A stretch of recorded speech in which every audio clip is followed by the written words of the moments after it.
Hello everybody, this is Joe from PrepAgent. How's everybody doing today? Obviously it's Joe from PrepAgent. Who else would it be? Right guys? We are ready to go. Today we're doing contracts. Is everybody ready? So as a quick reminder, tomorrow is the 4th of July. We are not doing a webinar tomorrow. Friday, Adrian will be doing the webinar. He'll be doing that on Friday at this time, which would be 10 o'clock Pacific time, 1 o'clock Eastern Standard Time, and do the math for wherever you are in the middle. Okay, it's just a reminder. I hope you guys enjoy your 4th of July. Tomorrow, fireworks, barbecue, swimming, whatever else you guys do. Okay, so with that being said, let's do some contract work today. So who could tell me what are the 4 essentials of a valid contract? Who here could tell me what are the 4 essentials of a valid contract?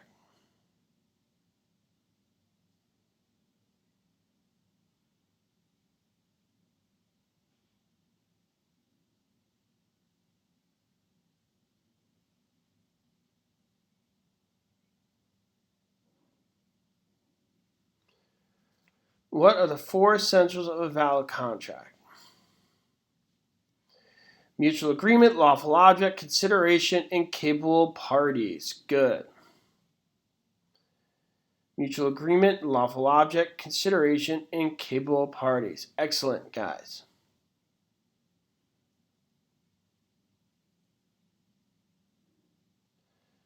All right, good stuff. Okay, so those are the essentials of a valid contract.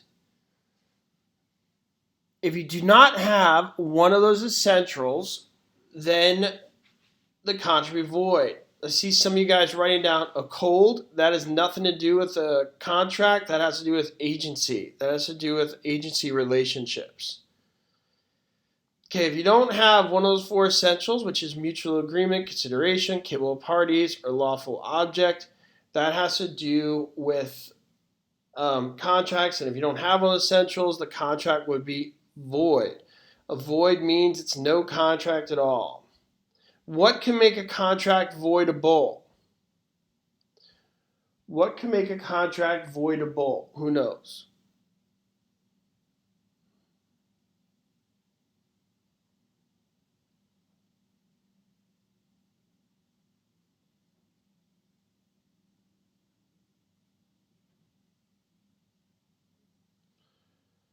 What can make a contract voidable?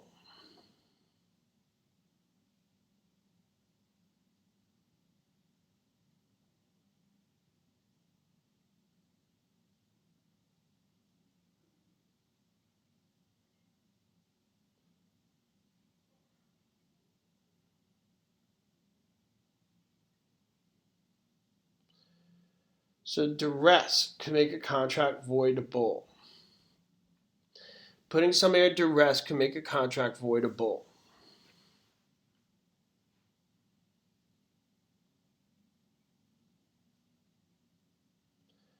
Duress. Okay, that makes a contract voidable. Good, because you have the option to go through it and you have the option not to. Another thing that can make a contract voidable is if you sign up to buy a blue house and the house is red. So misrepresentation can make the contract voidable. Why? Because you signed up to buy a blue house and the house is red, but you may like the color red. So you have the option to go through with it. You may be thinking about tearing down the house, so the color of the house does not matter. Right, guys? There's lots of different things that can make the contract voidable. Good. Michael Claudel wrote that example. Good job. Here's a trick question for everybody. Everybody ready? Who's ready? This is a more difficult question. Right? Ready.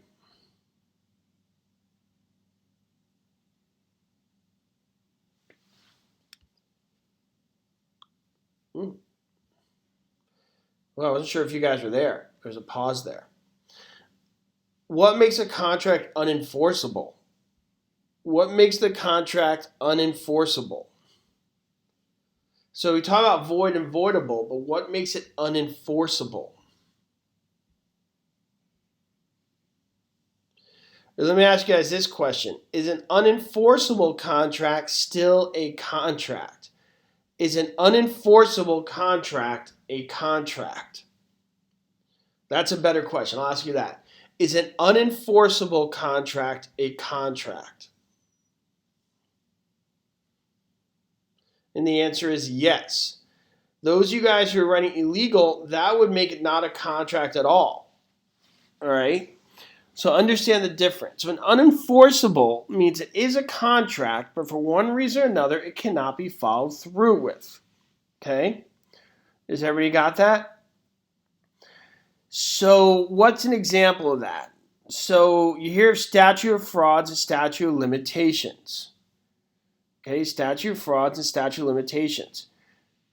So Stephanie, racially based would make it a void contract because it's illegal. So I'm trying to differentiate all this kind of stuff. You guys heard of statute of frauds or statute of limitations? Who's heard of that? What's a statute of frauds?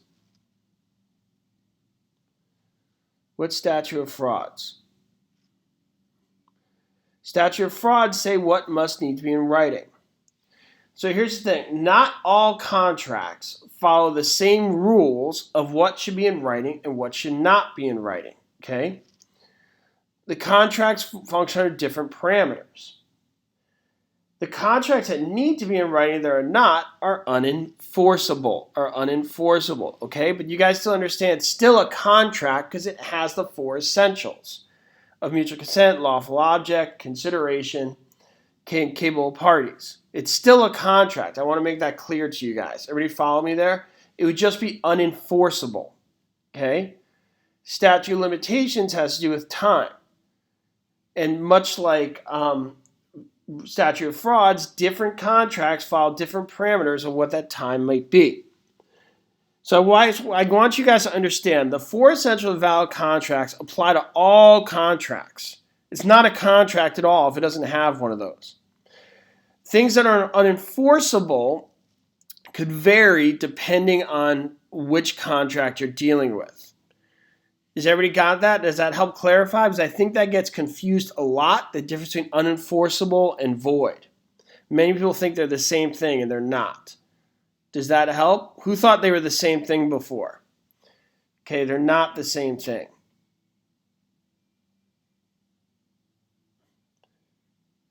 So Stephanie does say, I was saying racially based deed restrictions are unenforceable. We'll have to look into that, Stephanie, because I think that's just straight up nothing at all. Like you can't even have it at all. Because there's no situation you could go through with that. Okay, so I'm glad we did that.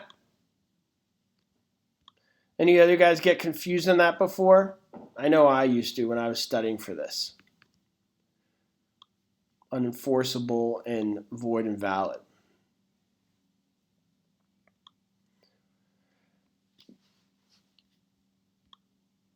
Ann says, what about the parole evidence rule? Adrian, can you look that up for Ann? Because I'm not exactly sure of that answer, Ann. So Adrian, if you could look up the parole evidence rule, that'd be helpful. See if Adrian's on the chat. I think he is. Okay, let me read here from the board. In accordance to the statute of frauds, which of the following must be in writing? A lease for a period of longer than 1 year.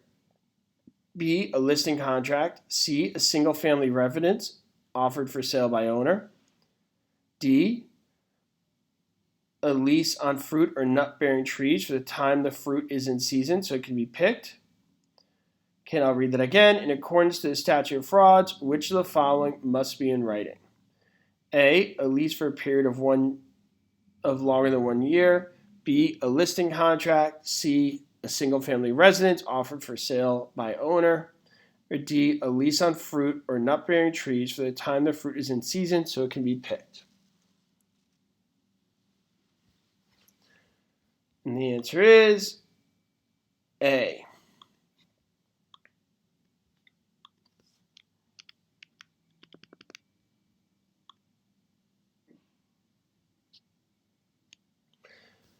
Which of the following contracts does one of the parties agree not to revoke an offer for a certain period of time? A. Ratification. B. Estate for years. C. A listing contract. Or D. An option.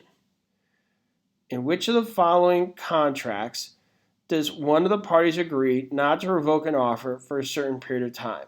A. Ratification. B. Estate for years. C. A listing contract. D. An option.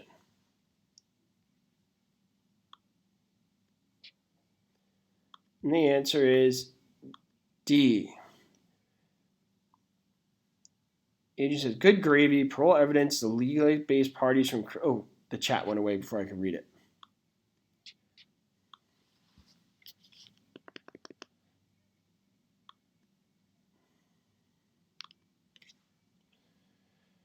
Okay, any advance fee contract used in connection with a real estate or business opportunity listing must include all the following except A, the date the fee is to be paid, B, a detailed description of the services to be performed, C, a guarantee that the sale, lease, or exchange will be completed, D, the total amount of the advance fee to be charged.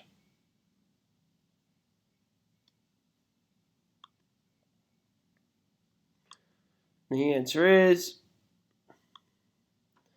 C. A guarantee the sale, lease, or exchange will be completed.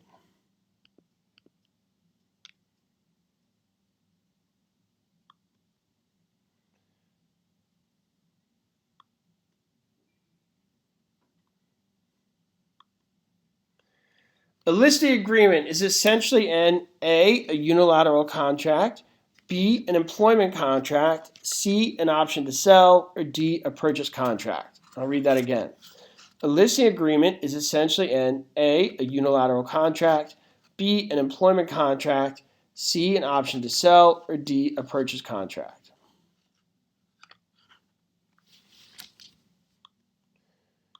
And the answer is B, an employment contract. What are you being employed to do? When you guys sign that listing agreement, what are you employed to do?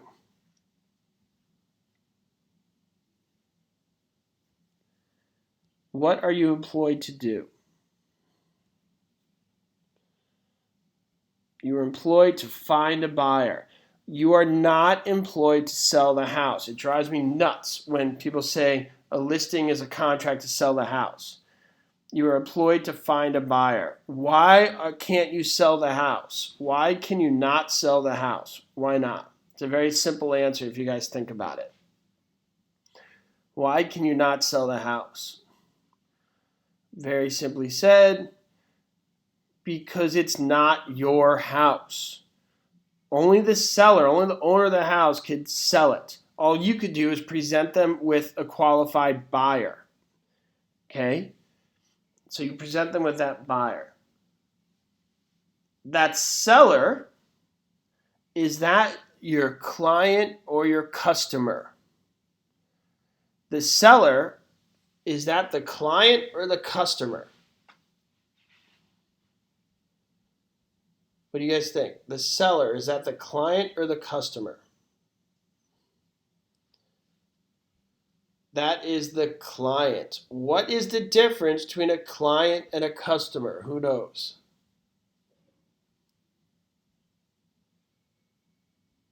What is the difference between the client and the customer?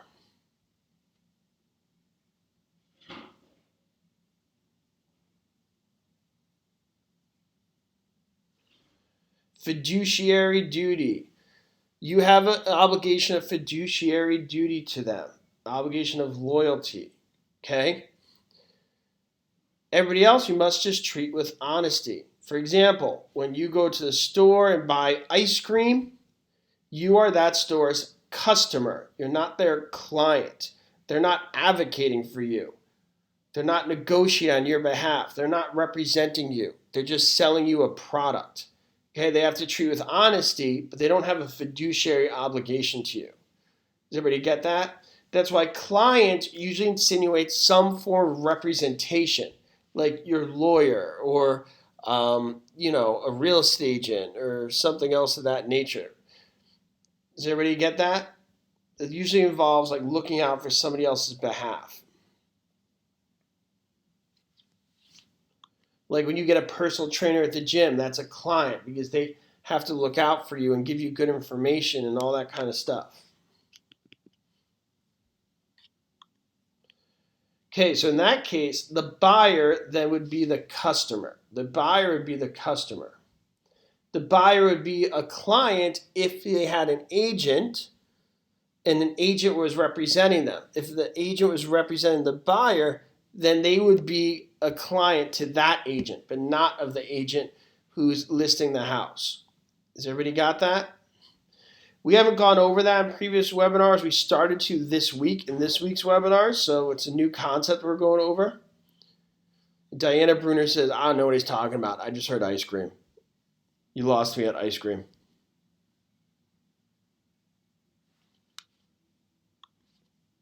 Okay, moving right along.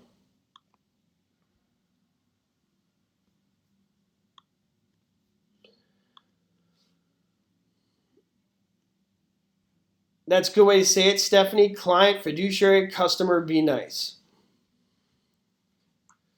Okay, what listing requires an owner to pay a commission even though the owner sells the property herself?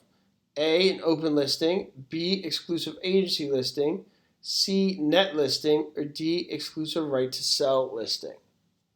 What listing requires an owner to pay a commission even though the owner sells the property herself? A, open listing, B, exclusive agency listing, C, net listing, D, exclusive right to sell listing.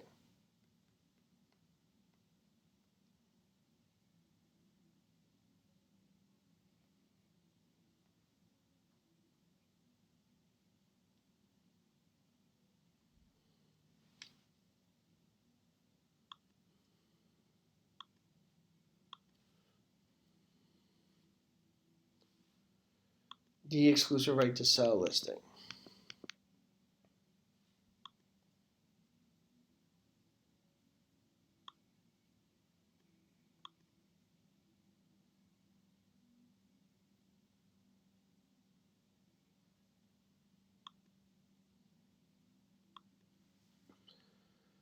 The prospective purchaser may withdraw the offer any time before the seller's acceptance of an offer. A, for any reason. B, provided the offer is not supported by a deposit. C, unless the offer states it is irrevocable. D, provided the offeree has breached the offer. The prospective purchaser may withdraw the offer at any time before the seller acceptance of an offer. A, for any reason. B, provided the offer is not supported by a deposit. C, unless the offer states it is irrevocable. D, provided the offeree has breached the offer.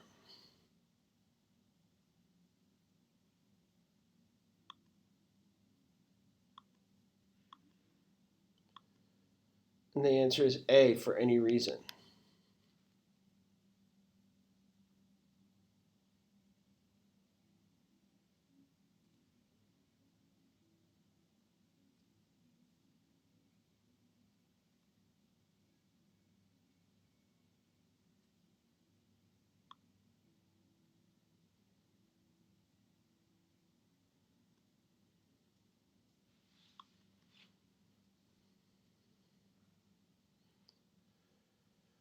Which of the following is not true about an option? A, the optionee has no interest or estate in the property until the option is exercised.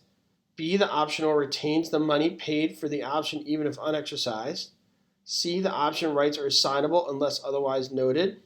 D, the optionor can revoke the offer to sell during the designated period of time.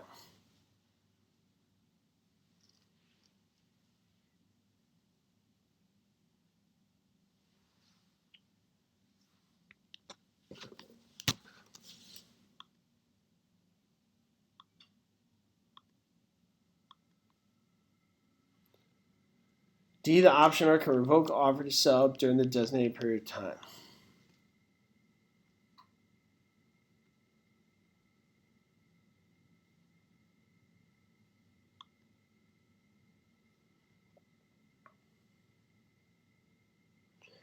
What is the difference between a unilateral contract and a bilateral contract? Who knows?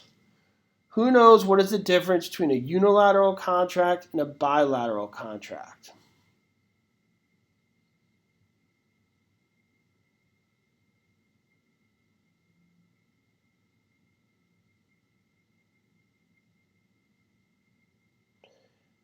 Unilateral contract and a bilateral contract. Okay, unilateral is one promise and a bilateral is two promises. Unilateral is a promise for an act. Bilateral is a promise for a promise. Can you guys give an example of a bilateral contract?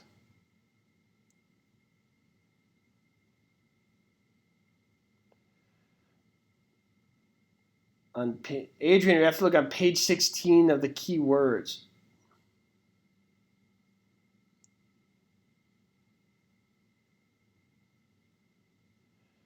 Okay, so a unilateral, who give me an example of a unilateral contract and a bilateral contract?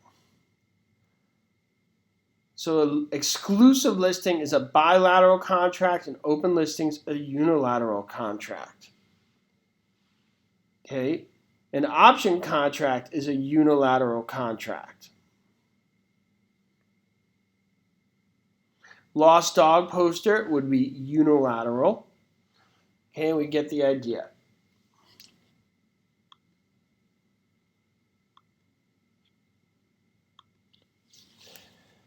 When would a broker have a right to a commission based on negotiations which are started during the term of the listing agreement but completing after the listing agreement has expired? A, the broker brings a court suit against his principal. B, the listing involves the exchange of properties. C, the completion was during the protection period clause. Or D, the listing agreement has a liquidated damages clause.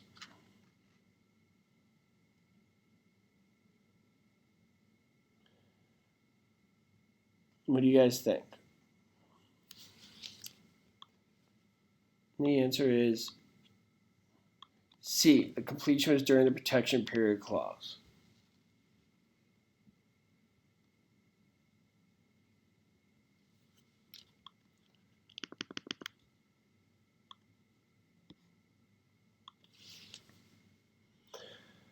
A contract in which all parties fulfill their promises is A, completed contract, B, executed contract, C, executory contract, or D, expired contract. So Ann Moore says, Joe, what is a flat fee listing? I think that's when you take a listing for a set amount rather than being paid based on a percentage of the sale.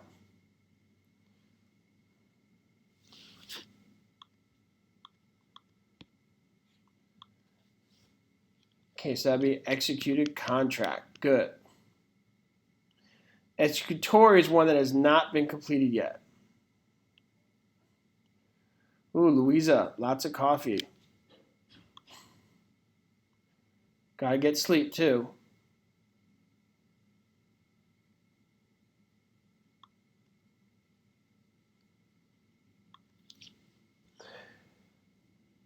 Which of the following events does not usually terminate a listing?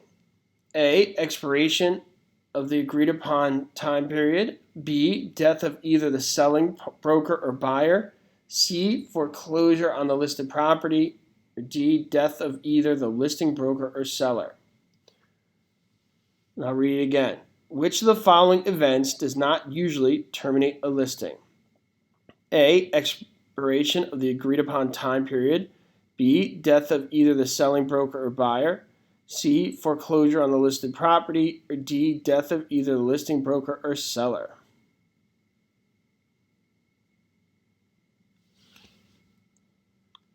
And the answer is B, death of either the selling broker or buyer.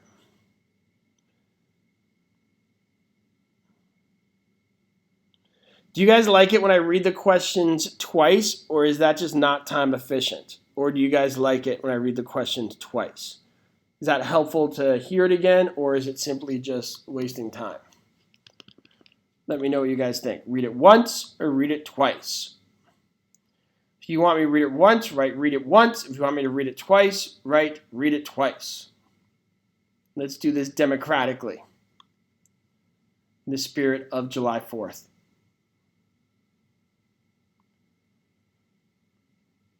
Twice. I hear twice. I don't hear anybody saying once. All right, I guess I'm going to be reading it twice.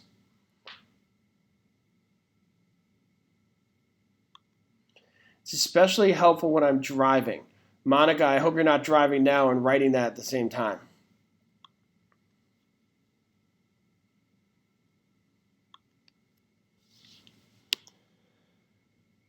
Which of the following would not make a contract voidable? A, fraud, B, illegal purpose, C, undue influence, or D, duress? Now I'll read it again. Which of the following would not make a contract voidable? A, fraud, B, illegal purpose, C, undue influence, or D, duress? Okay, good news, Monica. I was worried you were typing me while driving.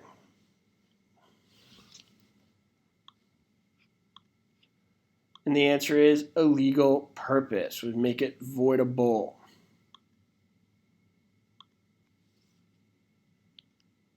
Excuse me, would not make it voidable. I apologize for that. Would not make it voidable.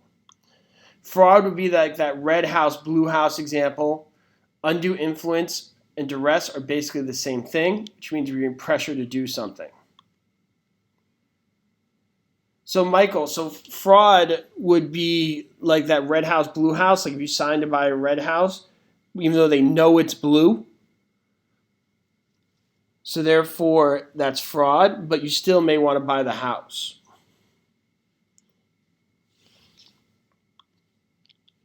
Illegal purpose would be more like a contract to kill. Like you can't have a contract to go kill somebody.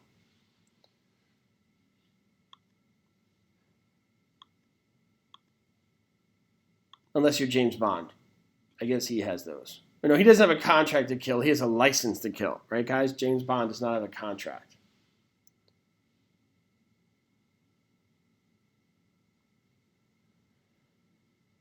Okay.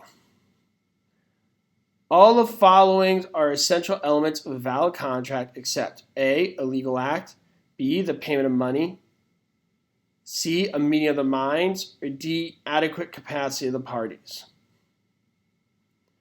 All the following are essential elements of every valid contract except A, a legal act, B, the payment of money, C, a meeting of the minds, or D, adequate capacity of the parties. Do do do do do do do do. Now that James Bond is in my head. Quick, who's your favorite James Bond? Ready, go. Or your favorite James Bond character? Shake things up for 2 seconds. Everybody quickly write who's your favorite James Bond character. Do do do do do do. And that's right, Ebony. Consideration doesn't have to be money or anything of value. Sean, Roger Moore, Daniel Craig. Daniel Craig's great. I was very down on the new James Bond, but he's great. Remington Steele. Adrian, that's Pierce Brosnan, I think.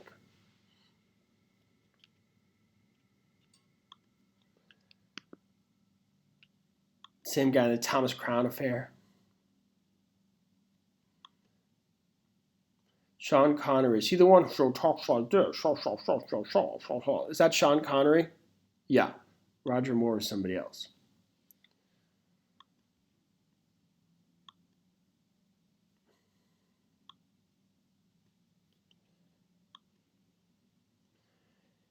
Okay, which of the following is not a type of listing contract?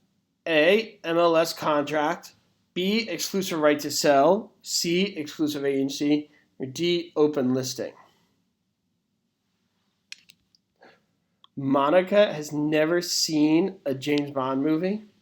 Not even the James Bond like funny ones, like the Mike Myers ones, Austin Powers, or anything. Okay, I'll read this again. Which of the following is not a type of listing contract? A, MLS contract, B, exclusive right to sell, C, exclusive agency, or D, open listing?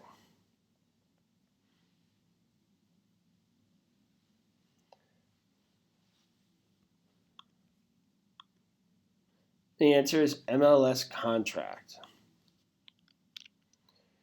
Not even the recent ones, Daniel Craig's like Skyfall, where Adele's going, when Skyfall and crumble, Skyfall. I think that's how it goes when she sings that.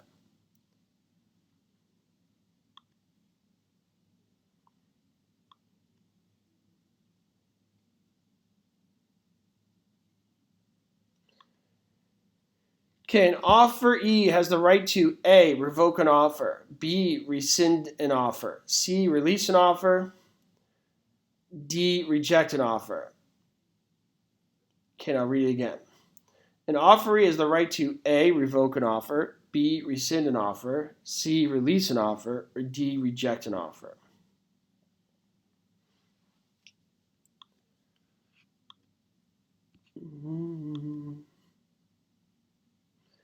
And the answer is reject an offer.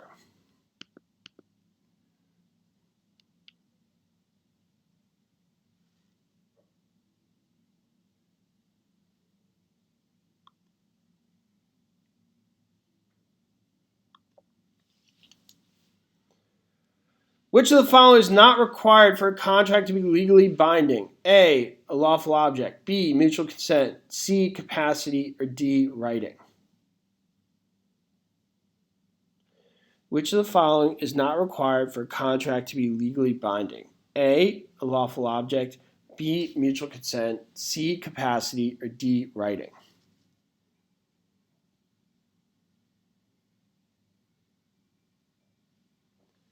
What do you guys think? The answer is D, writing.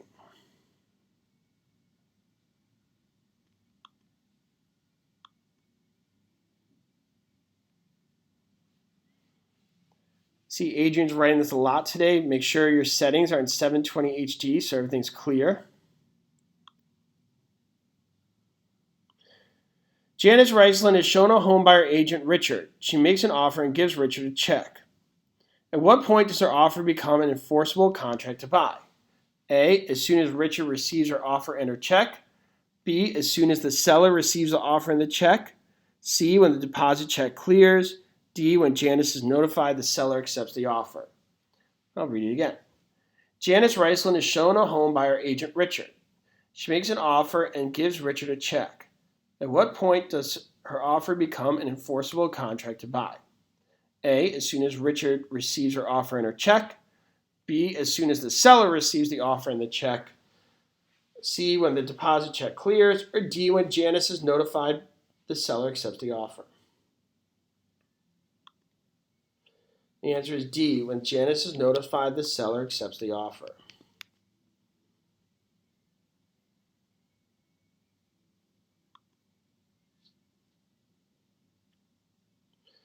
Which of the following prevents a person from adopting a position which is in conflict with a previous position or action? A, fiduciary duty, B, lease pendants, C, doctrine of good faith, or D, doctrine of estoppel? Which of the following prevents a person from adopting a position which is in conflict with a previous position or a previous action? A, fiduciary duty, B, lease pendants, C, doctrine of good faith, or D, doctrine of estoppels?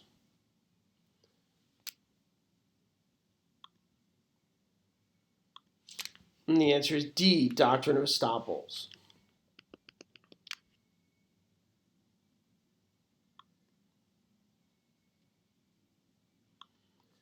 Monies, labor, supplies, or other consideration given by a landlord to a tenant to construct the premise for occupancy would be called A, interim occupancy agreement, B, tenant improvement allowances, C, security deposit, or D, earnest money.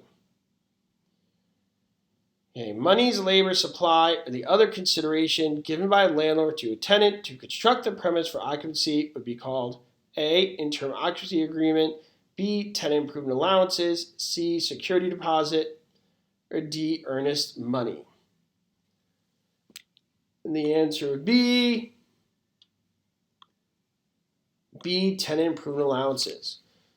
Marisol said, give me an example of estoppel. Sure, if they say you can have dogs when you buy the property or rent it out, and then as you're living there, they say no dogs. So you can't change rules. You can't go back on what you said I could do.